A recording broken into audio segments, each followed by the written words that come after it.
My cheating wife, who left me when I was hospitalized, is now begging for forgiveness 12 years later. Hi, I'm Jason, male 47. I want to share my life incident here to get some advice. This goes back to 12 years ago when I was married to Susan, my first wife. I was married for 7 years with 2 children, Laura and Lucas, who were 5 and 3 then.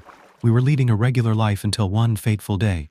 One morning when I was driving to my office, a speeding vehicle from the opposite direction rammed into my car. The next thing I remember was waking up on a hospital bed, covered in bandages and plasters. The nurse informed me that I had woken up after 2 days in a coma. I held my doctor's hand and thanked him for saving my life. I was grateful for the new life, but little did I know about the disaster that was about to unfold. After a week of treatment, my doctor informed me that my lower body was paralyzed and I might never be able to walk again. I was shattered.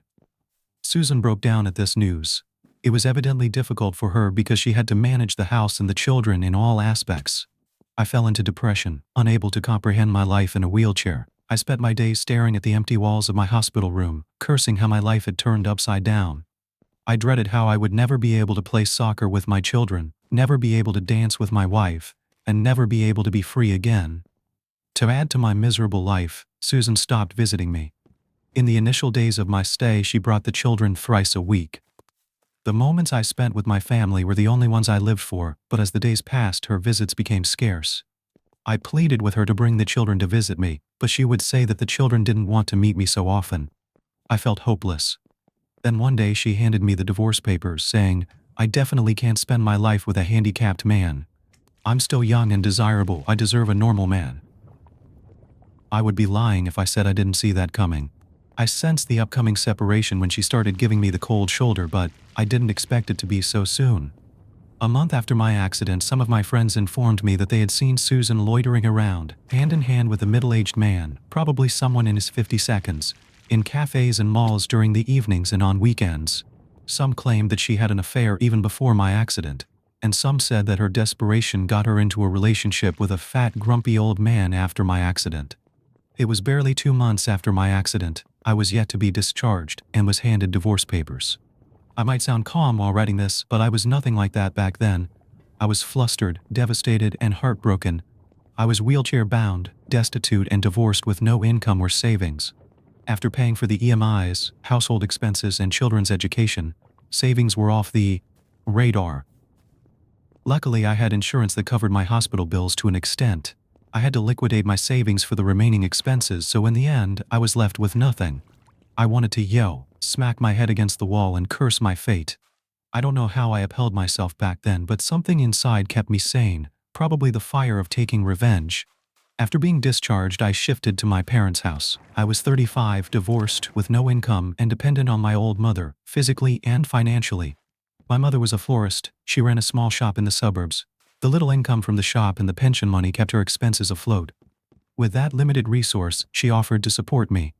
It was the most troubling feeling for a 35-year-old man to depend on a 60-year-old mother. Soon after my discharge, I went to meet my children. When I reached my house, it was locked. The neighbors told me Susan had shifted to her lover's house with the children.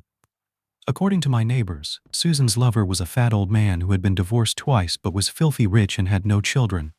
Some even labeled Susan a gold digger and cheap for sleeping with a grumpy old man for his fortune. I managed to get the address of her boyfriend and reached his house. When I reached Susan's new home, she didn't let me meet my children, saying that the children had already adjusted to her boyfriend and apparently called him Daddy. She said that my sudden appearance would confuse them further. She threatened me with a restraining order when I insisted on meeting my children. I didn't have a penny to spend on a lawyer. I was surviving on my mother's meager income, so I backed off. It was less than 6 months after my accident, and only a few months after my divorce. She was already living with a man. I felt disgusted. I asked her how she could abandon me and move on so quickly. Immature, I know. I was a helpless, wheelchair-bound father. What else could I do? I pleaded with her for at least one chance to prove my worth. She belittled me, saying that I was a burden in her life. I asked her if she had cheated on me before the divorce because our divorce was settled a month ago, and she was already living with her lover.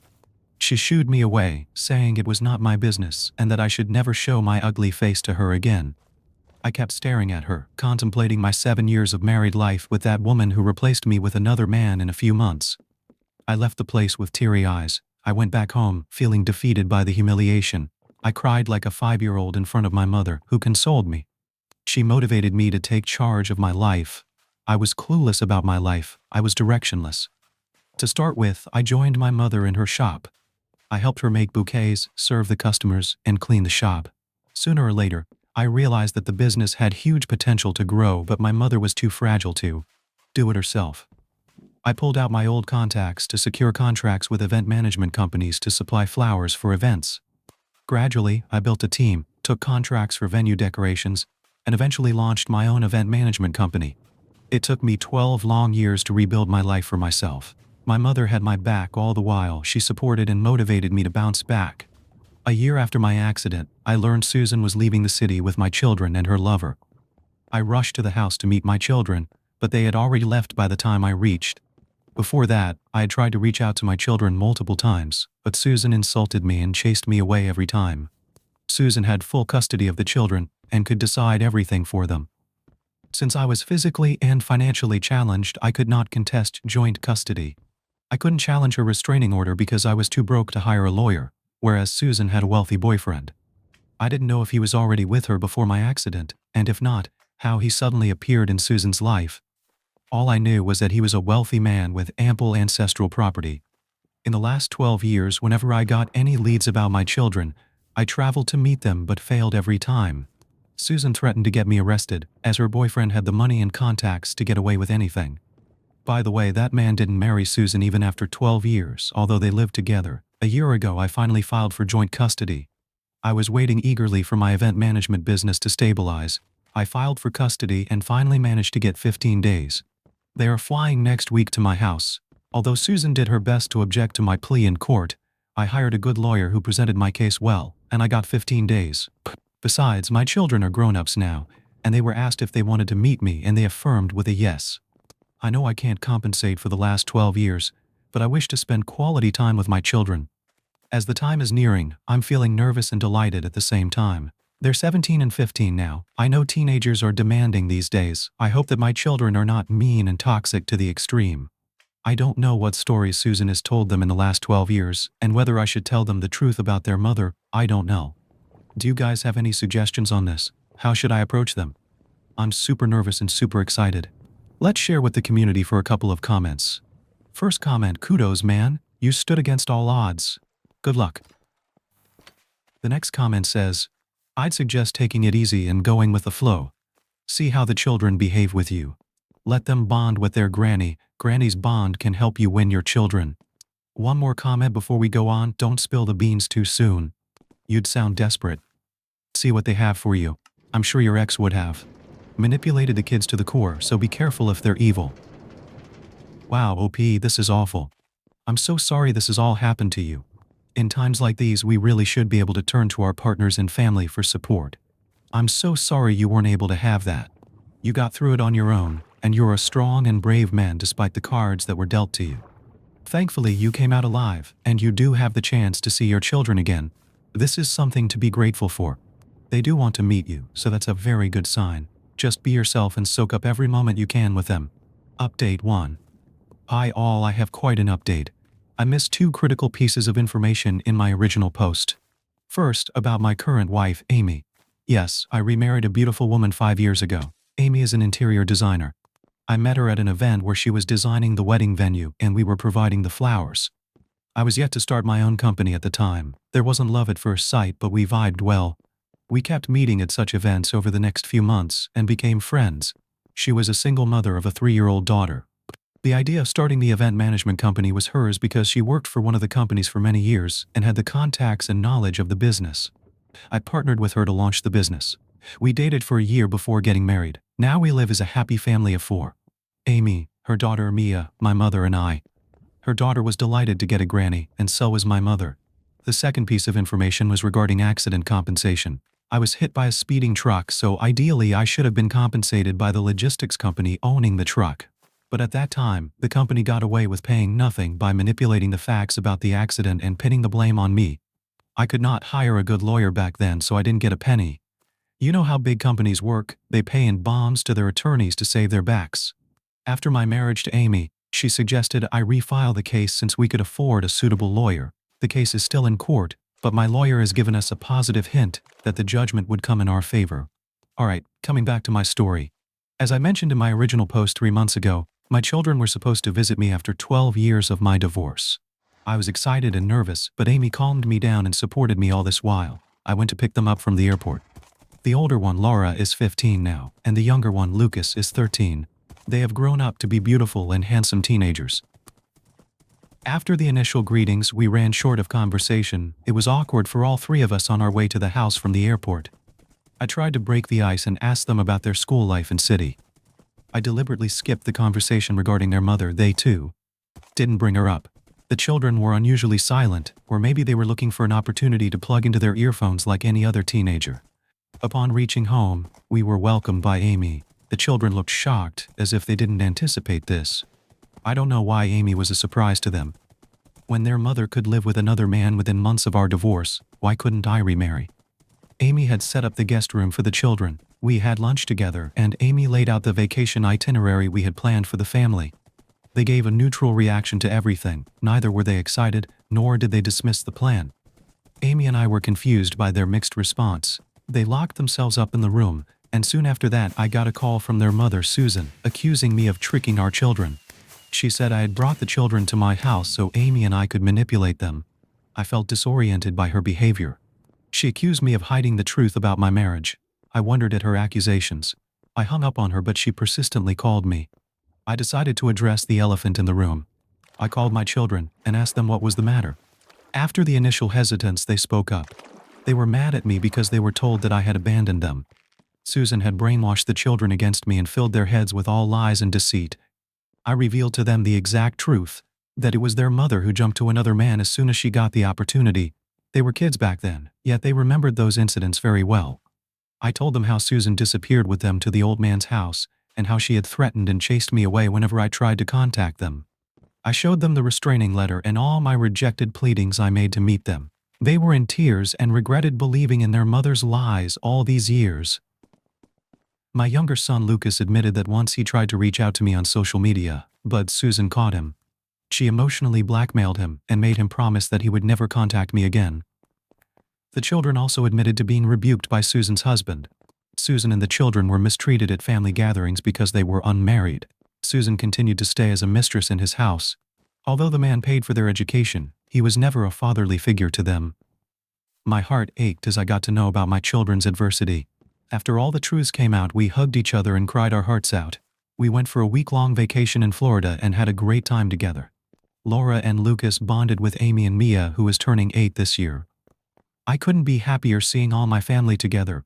My children uploaded our group photos on social media, captioning them "Happy Family." As soon as Susan saw those photographs, she called them up and berated them for their foolish behavior. She blamed them for betraying her by bonding with us. She texted me, threatening that she would not let me meet my children further if I did anything to turn them against her. I laughed at her hollow threats and continued with our vacation. After returning from the vacation, my children met with my relatives. My relatives happily hosted them, and I was delighted to see the old bonds rekindled. When they were about to leave, they promised to keep in touch despite Susan's threats. They said that they felt suffocated living in that house and that they would move back with me once they completed high school. I hugged them and bid them goodbye.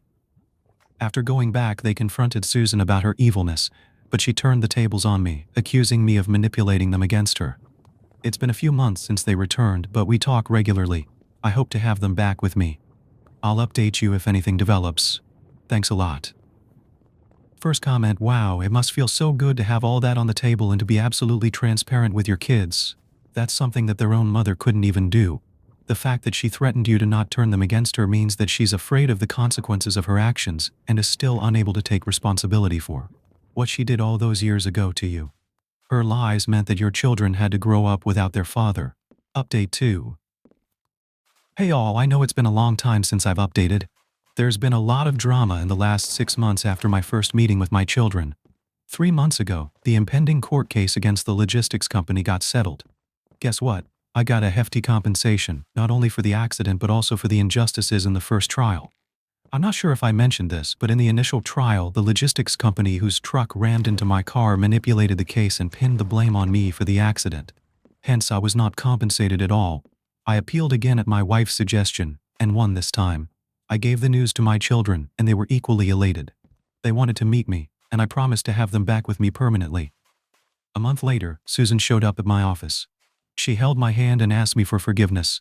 I was taken aback by her sudden appearance. She admitted that after my accident she turned desperate and found that old man who wanted a sugar baby.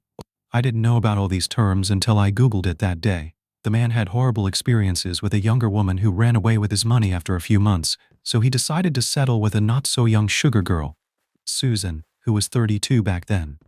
Susan had 2 children, which served as a guarantee of her loyalty. The man had stated clearly that he would not marry her and instead keep her as a mistress, because he didn't want to share the inheritance with my children. Susan agreed to his terms because he promised to feed and fund their education. I asked her why she didn't get a job. She said she had never worked and was unsure if she could earn a similar lifestyle to what her lover gave her for free. She kept saying that she did everything to protect the children's future. She stood her ground, saying the children would have grown up in poverty if she didn't take that step. I got so annoyed at her nagging that I yelled at her, saying she could have at least given me a chance to bounce back. If she was so concerned about her children's future, she should have discussed it with me instead of jumping to conclusions and deserting me without any heads up. I clarified that I had moved on, and her pleadings didn't matter. She recounted all those happy moments we shared, like our wedding day, the birth of our 2 children, etc. I shrugged her off, saying I was a different person now and all those memories had faded away. They didn't mean anything to me. She crossed the line by saying she and my children were my original family, not Amy and Mia. She said that Mia was not my daughter, and that I could never have a proper family with Amy and Mia. I felt disgusted by her cruel mind. She insisted that I take her back so the rest of the family could reunite. I made it clear to her that I love Amy and Mia, and they are my real family, not her. She refused to leave my office, creating a scene. She left only when I threatened her with the police. I went back home and narrated this to my mother and Amy.